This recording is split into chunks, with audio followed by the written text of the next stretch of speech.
Fly Cherokee Fly is a book that really led me into writing about dragons. And when I talk about this in schools, I usually use a PowerPoint presentation. And I say to the children, I put up a slide that says, what inspired me to write about dragons? And they will all put their hands up and they'll all have their various answers. And then, of course, I put up a picture of a pigeon and they all go, what? What are you talking about? Basically, I was walking across my local park one day and I saw a pigeon fluttering about in the bushes, having trouble taking off. Now, I'm very soft-hearted and I can't bear to see an animal in distress. So I went across to this pigeon, picked it up and held it in my hands, and it was very distressed and quite filthy. It had been in all sorts of muddy puddles and things, and it had broken a wing. So I took it to a veterinary surgeon across the road and asked if there was anything we could do for it. And the veterinary surgeon looked at it and he shook his head and he said, oh, he said, that's going to die within 2 days. The kindest thing you can do is put it back on the park, leave it to die, let nature take its course, kind of thing.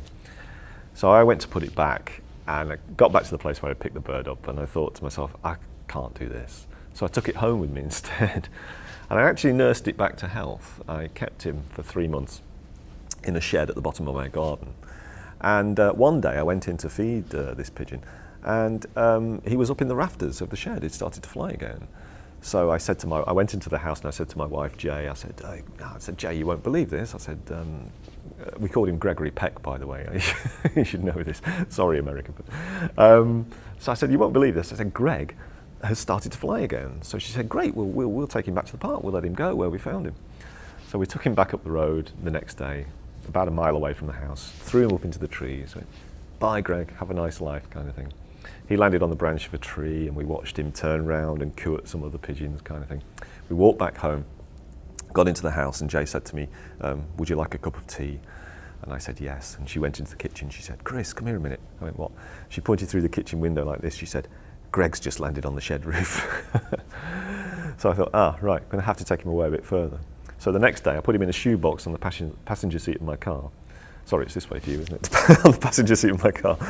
Drove about 50 miles up the road with him, let him go in the countryside, watched him for a couple of minutes pecking around with some of the pigeons, got back into the car, drove back home.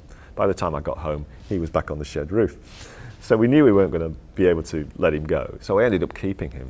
And I wrote a story about him, and I thought, well, this is a nice idea for a story, because this is what authors do, basically. We take experiences from our lives and we pop them into books. So I just transposed myself into a 12-year-old boy who finds this pigeon. And the only thing I changed about it was that the pigeon turned out to be a racing pigeon. And the boy tries to find out who the racing pigeon belongs to, and it gets him into all sorts of trouble at school and stuff with a bully.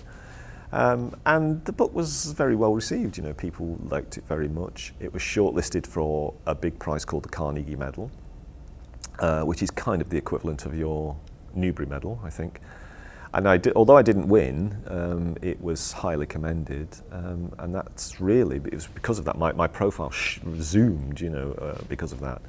And that was really what got me into writing about the dragon books after that, because I was allowed to go on and write other novels about, you know, other animals and develop that sort of writing path.